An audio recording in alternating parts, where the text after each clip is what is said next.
In today's video, we're going to be taking on the maximum ride height challenge around the Miami GP circuit. Yes, maximum ride height, as high as the car will go. This will have dramatic effects on the aerodynamics of the car. Can we overcome that to go to victory around this track, or will we fall short? With that being said, let's get onto the grid and find out. Here we are on the grid at Miami, and in traditional fashion, this is the setup that we're going to be using for today's video, of course with maximum ride height to go along with the challenge.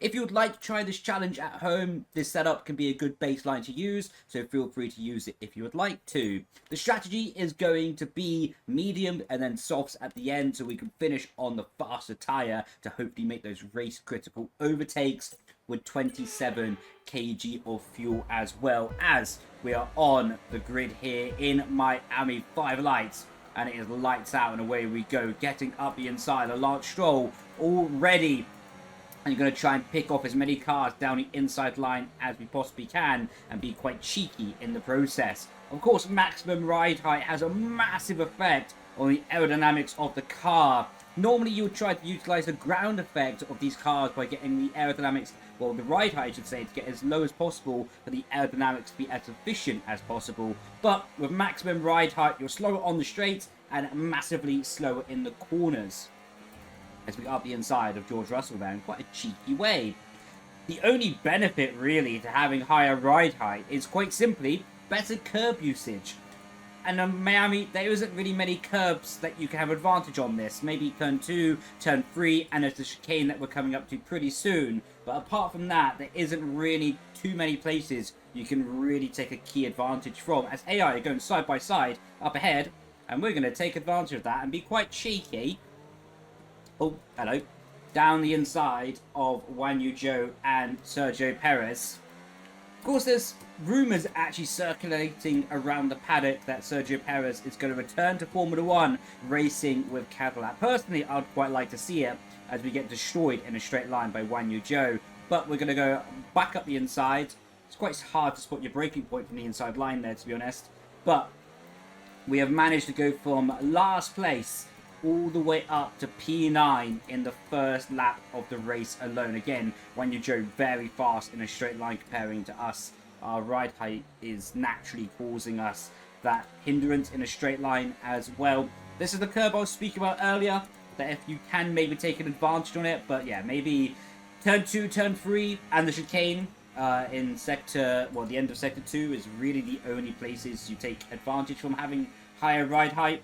Apart from that, I've calculated to be about 1.5 seconds, if not more, slower per lap. So we're really going to be in the mud this race, as we've actually lost DLS from Carlos Sainz up ahead, and Guan Yu Zhou's going to go flying back past us. But we need to get that position back immediately, because this is the AI's weakest sector on the track, and I don't want to be stuck behind the AI as they go through the chicane. Look at the gap. It's 1.1 to Carlos Sainz right now, and we're able to close it down to half a second, maybe 4/10 at the lowest point as well, and was able to break the DRS from Guan Yu Zhou. So that just shows the effect through that chicane and how much the AI struggle when we're able to take advantage of the higher ride height on our car right now. Recharging the battery to a bit too far away to have a lunge at Carlos. Actually, we outbroke ourselves a little bit there. I was thinking I was going to break early there, but we actually had to take avoiding action. That's allowed Guan Yu Zhou back in the DRS of us,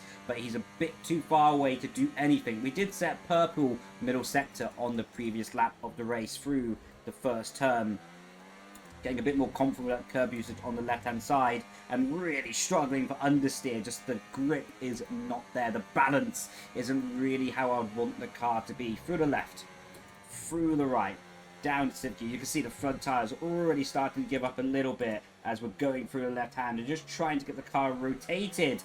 We was able to stay in the DRS detection point on this lap, so we should be a bit safer compared to Guan Yu Zhou. But still, it's not going to be completely easy, as he is going to attack us around the outside, but we're going to be quite stubborn and not use up any extra battery with the overtake. Luckily for us, Guan Yu Zhou decided to back out of that one and didn't follow through with his overtaking attempt. Through the right, through the left. We're much closer to the AI this time. We're going to get held up by Carlos Sainz there. Let's see if we... Oh, we've got a corner cut warning. I was seeing if I could do anything, and we can do something here up the inside. We have to leave the space on the outside there. But yeah, took a corner cut warning, trying to take a different line, and we are going to get out-dragged on the straight, it seems, by Carlos Sainz one more time. Actually, towards the end of the straight, it seems like we're able to have a good top speed.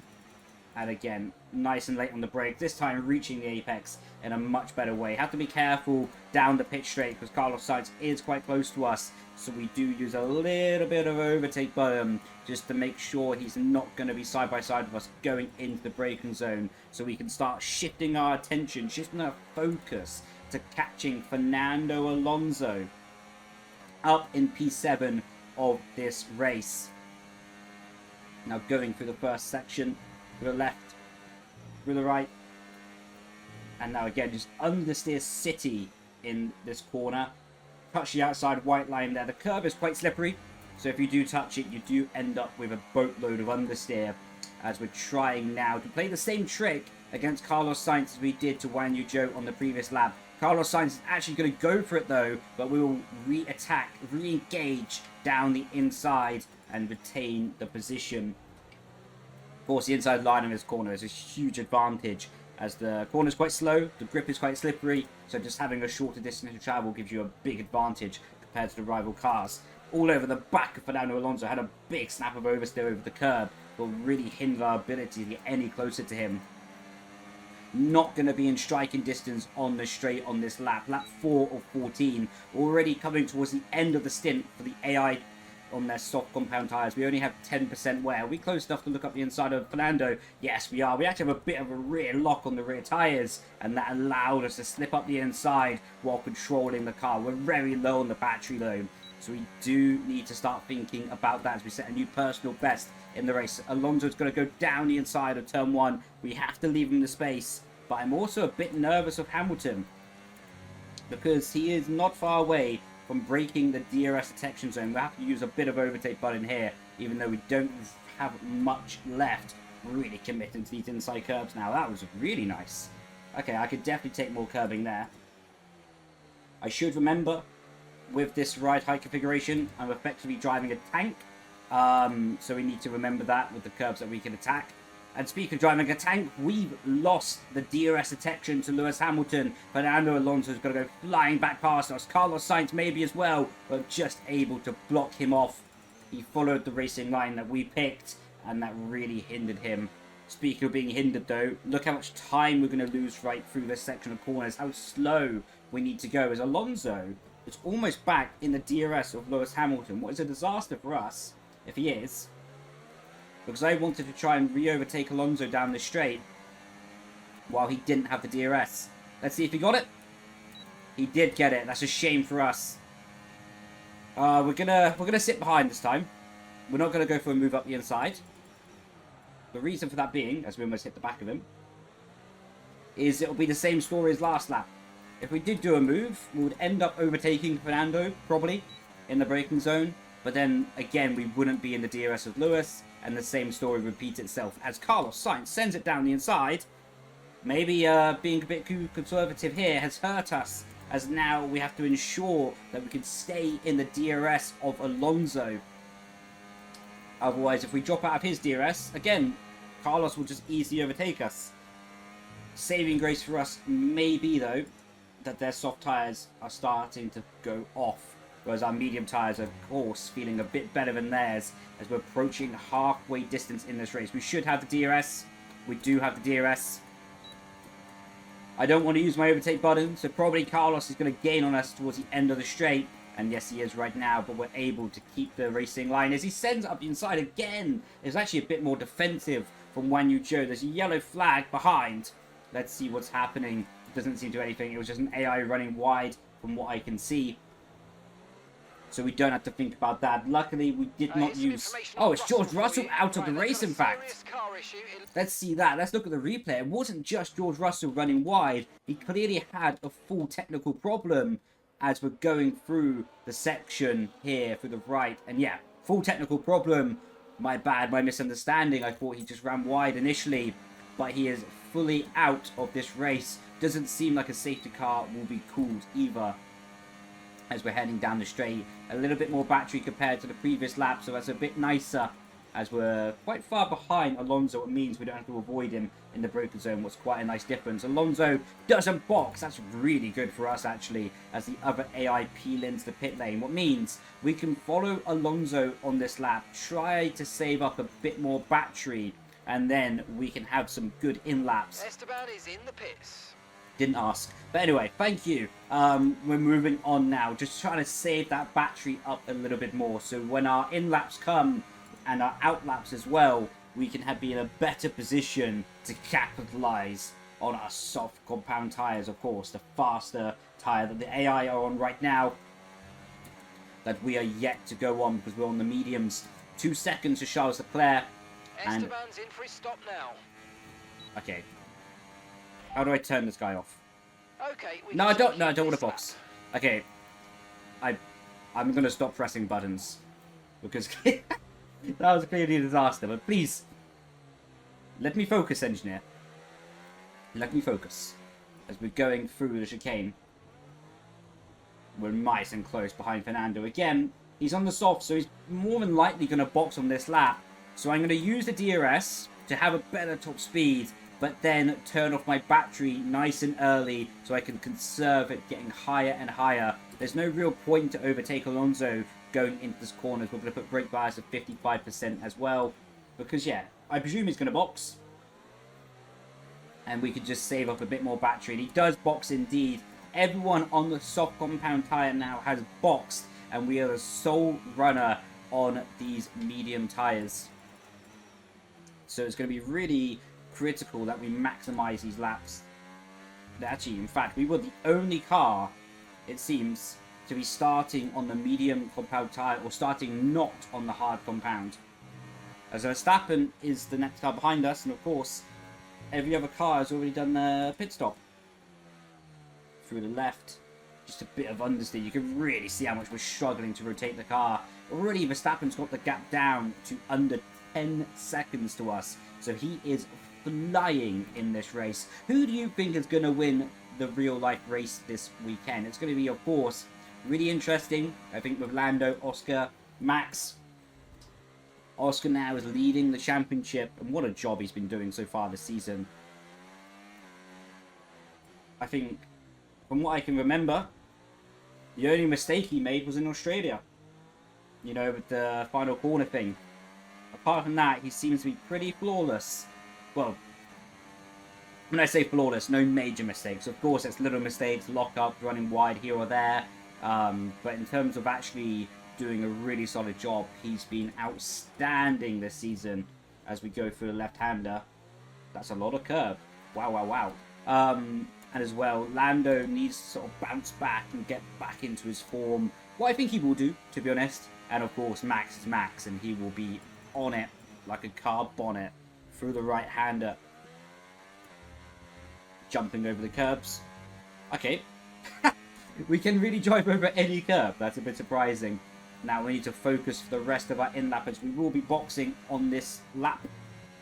Lap 9 of the race. Through the left. Down to 4th. Let the car rotate back on the power. Lovely jubbly. Now using the hot lap. We haven't lost too much to Verstappen in the last lap. I think it was only roughly 7 tenths. Nah, okay, now he's gone for the section as well. We've lost a full second to Verstappen. So it's going to be very difficult to catch him. But not impossible. I think we could definitely end up with a podium in this race, providing we don't make a major mistake, though. I think that should be our realistic target, is to get into the podium, get some bubbles, and celebrate in Miami. Going through the section now. Yuki is in the temporary podium place. So, of course, once we box, the running order will be Verstappen, Norris, Tsunoda, and Hamilton. So Yuki is flying. I would love to see Yuki do a good weekend in real life as well. Really, he seems to be quite impressive so far in the Red Bull, all things considered. Right, where's the pit limiter line? Okay, that's the pit limiter line. We got it by 1 mile an hour? Okay, that's the luckiest thing I've been all week. There we go. Got it optimal. Slapping on a set of softs. There we go. Let's see what we could do. So now Yuki is flying past us on the pit straight with the rest of the people in his DRS detection. We're going to take a shorter line through turn 1, of course, with the pit lane exit. Where do we come out? That's Piastri. That's Alonso. So we have not actually lost any time to Alonso with our overcut strategy, even though we had the worst tyres in that situation. We didn't have the DRS. We were running laps by ourselves. We have lost absolutely nothing to Alonso, so that's been a dream for us so far in the race. Need to make sure we keep the DRS though on the exit, and yes we do. I think we should have the DRS. We do indeed, it's confirmed. And now let's start really working our way forward in this order. Already 4% on the front right tyre wear. That is a disaster. I have to watch that going forward. Of course, the understeer of the setup is not going to be helping that one bit. Going through the left, and yeah, you can see how much more grip we have compared to Fernando. Can we get around his outside? It's a bit risky with the wall, and now we're side by side. Actually, not side by side with them anymore. Don't want to use too much of my battery too early though, because if I do, I won't have anything to be catching Piastri later. Alonso turns off his battery deployment though, so it should be a pretty easy move up the inside. I was a bit conservative on the brake, because I saw the 150 meter board and thought it was a 100 meter board, so we had to roll back off the brake pedal to re-engage it later in the braking zone. Down the pit straight, Alonso's going to come back at us, make our life a bit of trouble, but with the better soft compound tyres, we're able to hang it round the outside. Piastri is up next, not much battery, we need to start building that up. Let's see what we can do through the left-hander. Do you want to try taking a bit more curb than the previous lap? Okay, we didn't, we just understeered wide, so I couldn't try taking more curb. My apologies. For the left-hander, again, just waiting for that front axle to grip, and it feels like a never-ending understeer zone running down the straight now. DRS is going to be enabled. Alonso gets to our inside, actually, and look at that straight line speed difference when the AI wants it, but we're going to pull to the inside and then re-engage, able to get later on the brake pedal. Carry speed into the corner, and now the AI side by side up ahead with Tsunoda and Hamilton fighting over the final podium place. Can we have the inside of Oscar Piastri? Yes, we can. That was very opportunistic and able to get there. That was very risky as well, because for all I know, Oscar could have turned in and we would have both been in the wall, and it would have been a disaster. Speaking of disasters, Yuki's gone from the podium paying position down to P5 in a handful of corners, but he's going to fight back against Charles Leclerc. Let's see if we can get involved in this. Let's see if we can take advantage. Now they're going to be side by side on the exit. We have a little bit of battery to play with. And now let's see if we can get a double overtake down the pit straight purple final sector. And we're just going to send the car in late on the brakes. Thank you very much. Merry Christmas and a Happy New Year. And now 8 tenths behind Lewis Hamilton. Very, very, very important. We retain that DRS detection zone. Well, it's not going to be easy for this section, down to 8 tenths, but this, of course, I think our worst corner on the track. Down to 8 tenths, there we go. 9 tenths on the exit. We are going to keep the DRS, but we're very, very low on battery. Tsunoda is going to fly past us, very similar to Alonso did on the previous lap. Have to make sure we can re-overtake him at the end of the straight, as Leclerc is trying to go back past us. We fake him, we dummy him, we go back down the inside, and now we need a really good section to get onto the back of Lewis Hamilton. Probably it'll be better, save our battery, not overtake Hamilton on this lap. Big send over the curb. Wow, wow, wow. Probably be better, like I say, to not overtake Hamilton on this lap. Not that I think we'll have much choice, because I think he's probably going to be a bit too far away from us. Save up that battery and try give ourselves a better chance. Lap 13, maybe lap 14 of the race. Of course, 14 being the final. Down to third gear. Rotate the car nice and heavy over the inside curbing. It's going to feel a bit strange when I go back to driving normal ride heights, that I can't just take a tank over every single bit of curbing on the track. Down to third gear. Quite weird as well, because the rear diffuser is not really working efficiently, I should say. So you end up with quite a bit of oversteer in low speed corners as you start to turn in. Very strange handling characteristic. Oh, look at that curb. That is much nicer. With a left-hander. Again, if I get any wheels on that outside painted line, it is just understeer city. And it is like driving a bus from that point onwards. Tsunoda is going to be close enough to have a go at us, I feel like. And he is going to be using his overtake button, but he stays in line. He doesn't put pressure on us towards the end of the straight. And now, oh my god, into the back of Lewis Hamilton. Luckily not able to pick up any damage from that, as we're heading in to the final lap of the race after this final sector. Looking around the outside, that's not really going to work in this situation. We're going to go for the switch back. But again, we've got 55% of battery, and I'm a bit hesitant to use it too early. Otherwise, we're going to be in a situation that we're not going to really be able to capitalize. We're going to go up the inside of Lewis Hamilton, spot the 100-meter board, down into third gear, let the car rotate, back on the power. And now, smoothly, Lewis Hamilton had a really bad exit from that corner. So it's going to allow us a bit of breathing space going down the straight. Maybe he doesn't have the opportunity to attack us going into turn one. He has a look, but we're able to retain the racing line and get into a podium paying position on the final lap of the race so far. But of course, our weakest corner is coming up right now. And the AI's, I think, strongest corner relatively to us. And our tyres are really going off now, so we have to be really careful. Turn the car early, back to the power, and now we are trying to maximize the exit. Yuki is only 4 tenths away. We don't have the DRS, so this could be a tricky section for us to withhold the podium paying position. Lewis, Tsunoda putting massive pressure to us. They're going to go around the outside, almost 3 wide, into the braking zone, down into third gear. Able to retain the position. He tries to go around the outside though. Is he going to continue that? No, he's not. He has to fall into position. This is where we can extend the gap. This is where we can consolidate our podium chances by getting a good exit onto the straight. And we almost mess it up. We almost got a big snap of wheel spin as we exit over the top of the curving. The 7 tenths now to Lewis Hamilton. And I think that might just be enough. It's coming down to 5. It's coming down almost to 4 tenths. It is 4 tenths in the braking zone, but that's enough for us to get into the apex, get the car turned. Max Verstappen wins the race. Lando Norris P3, and, well, Lando Norris P2, I should say, and we're going to be P3 in the race. What a race! That was good fun. It was a bit like driving a tank, but you know what? I enjoyed that. Oh, driver of the day as well. Driver of the day. Thank you.